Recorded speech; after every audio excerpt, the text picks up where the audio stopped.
Hello and welcome to Instructional Design from the Ground Up. We got something special for you today, Denise. It's chaos theory. And I don't know about you, but my life is chaos. Some days more than others.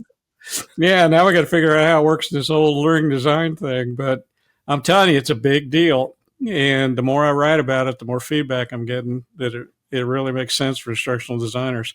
So we're going to go through it. We're not going to spend 6 or 7 hours on it, which I could because I really enjoy this. But we're going to keep it short. But I want to talk about the relationship between chaos theory and what we do as learning designers. So I think generally most people don't even know what it is. And I'm guessing, Denise, you don't. Well, all right. So I know I'm very familiar with the term chaos for sure. Okay. But how it applies to instructional design, I'm actually going to give it just a wild guess, but I'm thinking it has something to do with you have planned something so perfectly, right?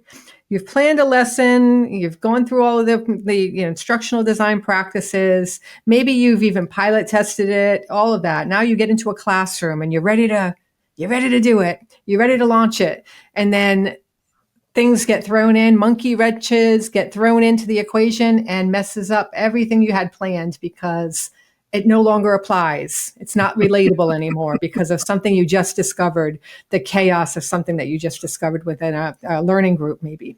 Am I right? I think that's a good overview. Oh, And I think it's important to think about where it came from because a lot of things that I talk about the relationship to us as a science. And this is a very scientific thing, chaos theory. Mathematician Lorenz came up with this in the 50s and 60s because he was looking at weather systems and the fact that you could not predict weather with any real validity, especially hurricanes. So forecasters back in the day would say, okay, well, here it is, and we don't really know where it's going, but if I had to guess, I say it's going to hit Miami. And of course, it didn't hit Miami. It would hit Houston or something. So the whole notion was there's got to be a way to look at these things mathematically to figure out what the problem is. Why can't we predict these things? And what they found out was there was so much that was hidden in the data, and the data changed by seconds. Every second, the data changes in weather. So you think about when forecasters talk about hurricanes, they say, well, we looked at this model and we looked at that model. And here's a synopsis of all the models together about what this is going to do and where it's going to go and whatever. All those models are based on chaos theory. And it's not just weather, it's also the stock markets or anything financial. So when you look at, well, the theory for this particular era of the markets or the bond markets or whatever it is, this model says this, and these models are based on the chaos theory. This notion that one little thing that you miss in the beginning can change everything in terms of outcomes. So for instructional designers, this notion of if you take for granted your population, if you take for granted the content, if you take for granted all these things that we know as designers are variables, which can have high and low ends and different values, if you don't figure out what the range is, if you don't figure out what are the things that can cause me problems down the line, then you have created a situation where chaos theory is going to come and knock on the door, just like you're talking about. These things exist. And the one thing that people say about this within the field is if butterflies flap their wings in Brazil, you can have a tornado in Alabama. Right? It's this notion of one small thing, a group of butterflies creating turbulence in the air can have an impact thousands of miles away. And it really is that complicated. And I thought seriously about trying to get a mathematician in to put together some model for instructional design. Okay, here are the things that I know are true. Here are the things that I need to think about because this model tells me these things may become important later. Let me interrupt you there for a second and ask a question. In the age of AI, generative AI nowadays, right? Oh yeah, yeah. I mean, I use AI for a lot of things. It's my brainstorming partner. It helps me so I'm not looking at a blank page. It helps me. It's my brainstorming partner that gets ideas going. And then from there, I marinate them and I massage them into place.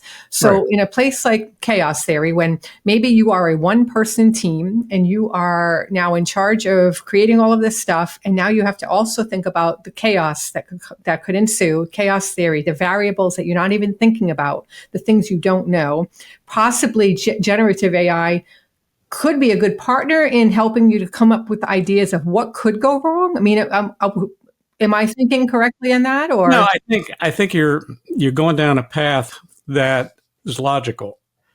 And what chaos theory says is nothing's logical. Okay. It's mathematical. Yeah. And there's a difference. And we're looking at dynamic systems. So whether in stock markets and other things that this applies to are dynamic systems, which means they're constantly changing. Every environment that you design a course in is constantly changing. Some are more stable than others. But especially when you're starting out with something, a new population, a new client, new content area, there are things that you don't know. It's the unknown unknowns that we have talked about before on here. So where chaos flips into this is, yeah, AI can make a difference in terms of you thinking about how you're going to deal with it, or what are the possible things that could go wrong. You could ask, right? What are the things that can go wrong with this? But what's not going to be there is the data set on instructional design, on the things that are important in instructional design. The points of demarcation about things you can't get wrong. You can't get your population wrong. You just can't do that. You might get by with it to some degree, but there are times when it will make all the difference. So they have an entire population of people that are smiling at you when you do interviews or focus groups. And when they get into the course, you find out that there's underlying tensions with managers, or there's an individual that's trying to lead an informal group within this population that you have no control over. And they don't want this course to happen. They don't want this program to happen. Those are the kind of things that chaos theory will almost immediately say, wait a minute, I need to step back. What is the variable in this group that I am missing? And to be honest, I've missed these things. But I think what it really tells you, more than the specifics of how to do instructional design or learning design, is this whole notion of do not lock yourself into the first thoughts. Don't think that whatever you come up with in the beginning is going to be this static platform that you're going to work from the entire time you're doing this. It will not happen that way. There are different degrees of this, like everything we talk about. This is a rolling scale of it may impact you to it will never impact you. But in terms of chaos, I can guarantee you there are things in every instructional design, course design process and product that relate to this chaos theory. So if I was going to say one thing to you and everybody who watches this, it is just be open to the idea that there's something you've missed. Be open to the idea that something has changed. So as an instructional designer who, is say, okay, aware of this, open-minded to these possibilities, what do we do as instructional designers to combat that? Is there a solution, or is it just being aware that these things happen and you may have to on the fly change some things? Well, I think one thing that we learned from what has evolved with weather models. So if you look at the European model, the Canadian model, any of these that you hear about when you think about hurricanes, these, and even winter storms at this point, they've kind of branched out with these models. But the whole notion is all this data changes every second. So what this tells me as a designer is I can't have a static approach to this. I will start here with the best information I have. But as I work and progress through this process, and even during implementation and after, I'm going to go back and look at our data sets, whatever we call those, whether it's population content, delivery formats, whatever. I'm not going to have a static product. It's not a one and done. And how many times have we said to designers, you are never done with course design? Never. I mean, I've been in the train the trainer realm for a couple of years now, and I've been teaching the same courses, designing the same courses, and every year I go back and redesign things based on this dynamic nature. I guess it's the chaos theory. I never really put a name to it, but it's that chaos theory of populations even change within each cohort. And what does that look like? And the needs of the different cohorts change, and and technology changes, so then therefore things change again, and so it's never done. It's never done. And two quick Chuck stories. One is an international project in the health field, and it was to be distributed and was distributed in the continent of Africa. So there are 4 languages you generally use when you do content in Africa. And, all that was fine. We thought that through. But the organization made a decision to deliver these courses based on PowerPoints and other things that were projected media. There was no second note to the song. It was all projected media. And they got over there, and they're traveling from a large city into a rather isolated area, and they have no electricity. So this entire project fell on its face in every implementation that was within this threshold of, no, we don't have reliable electricity here. I mean, are you kidding me? Some of these places were villages, wonderful people that were anxious to get all of this. And you have instructors showing up with projected media. So that is chaos theory at its best. And the other is this notion of, okay, what about language? What about these things? So I did a project in Spanish, which I don't speak Spanish. It's not L1 or L2 for me. I can get through if I have to, but it's not something I'm comfortable with. So we paid folks to do all the translations. We did not pay someone to look over the translations. We assumed that they were done well. And we put it into pilot, and we found out that there were a number of places within this course where the language we used was considered vulgar in some subpopulations. So if you used it in this particular geographic area, you were okay. But if you went to this geographic area, and if you think of street slang, I mean, it's different in London than it is in New York. It's different in LA than it is in DC. Go out of the DMZ, right? So the whole notion that always look at this stuff, always be aware that something can change. Always be aware that you've missed something. We all miss stuff. Sometimes it doesn't make any difference. Sometimes it's kind of a big deal. Projected media in a village in Africa is not going to work. And that's chaos. Well, it reminds me, I had a chaos happen. And I didn't, again, put the name to it, but now I know that's what it is. I was teaching a class when AI first started coming out. I taught a class on using AI in writing. And there was a room full, there were about 50 people in the room. And I had this whole thing planned, this activity. It was going to be great. We were going to be using it and working with it and seeing what everybody came up with simultaneously, how different it could be given the prompts. And I didn't consider the fact that when you're in kind of a convention sort of center, right? And you're all working on this Wi-Fi in an event center, it's not great all the time. And so a lot of people couldn't even access the ChatGPT because it was just too busy. The server was too busy. It was a disaster at first. I panicked, of course, but then, I just said, okay, well, in that chaos, I said, okay, well, let's just, hopefully mine's going to work and I'm going to present it and we're going to throw things at it just from one screen and work that way. So it kind of like blew the activity out of the water. I thought that was going to be a great activity. This was in the very early days of AI being public and all that stuff. Didn't even consider the fact that everybody wasn't going to be able to access it. So that was really disappointing, but I guess that's chaos theory. And it is. And I had a similar situation where I got to the point where I had so many failures in technology that we went from just providing, electronic media and a thumb drive or something. We actually added to each of the instructor's guide flip charts. So if your media doesn't work here, write this on the board, write this on a flip chart, have somebody hold it up, do whatever you can. You still have to visually display this information because it's a technical field. But if I can't get this to work, whether it's because of the internet or whether it's because of the technology or my thumb drive went through something in the airport and now doesn't want to talk to me.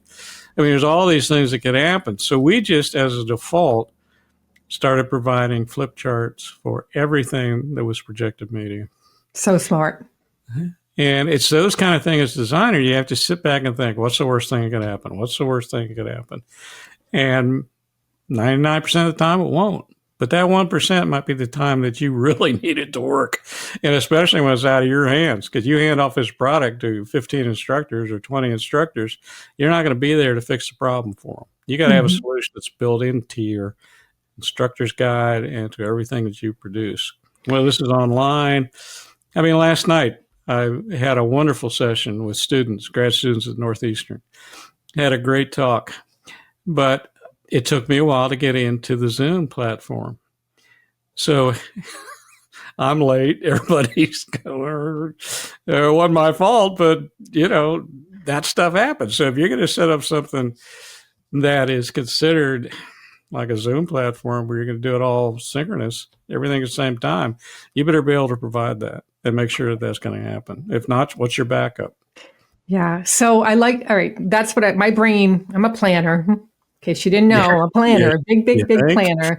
I like to have a plan for a plan for a plan, things like that. So as I'm listening to you talking about this and explaining it, it's super helpful. And, my planner mind wants a solution, so you just said something that clicked in me, and hopefully maybe it'll click in others, where you said, what is the worst that could happen? Of course, we don't want people thinking all negative and stuff, but this is a very good, powerful question. What is the worst that can happen? And I think if you start to think about those worst case scenarios, you can then have your backup plans for those particular things. Now, like you said, not everything is going to work out that way, because that's not the way the universe works, right? So data doesn't work that way. Mathematics doesn't work that way all the time, it seems. So there are going to be different things, different scenarios that could happen, but the planner in me wants to be as planned as possible when it comes to being able to have alternative ideas. So I think that's a power question I'm going to begin to ask myself when I'm designing work is, what is the worst that can happen? Because then at least some ideas will come to surface that I could plan up front for. Well, I mean, I've used this in my books too. If you look through, you always see in analysis, I suggest very strongly that you do worst case scenario discussions. Get your group together, get with your clients, get whatever your group is. If it's just you, look in a mirror.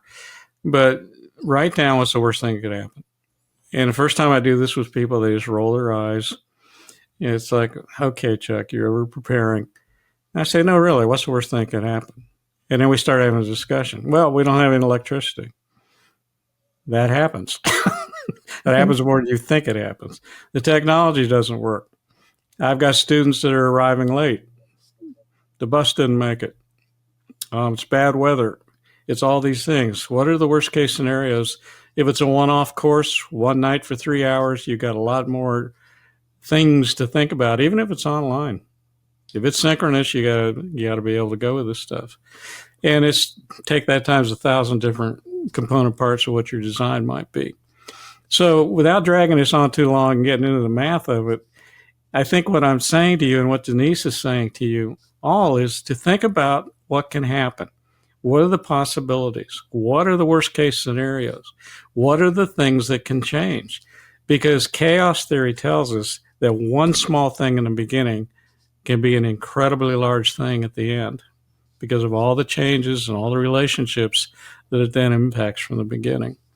So not to be negative about design or anything else, but this is about being a good designer. This is about being prepared. This is about knowing what the range of things are that can happen within your environment and in having at least a plan for those things. Nothing should come as a surprise to you as a designer. If it does, then maybe you need to go back and look at how you're preparing things.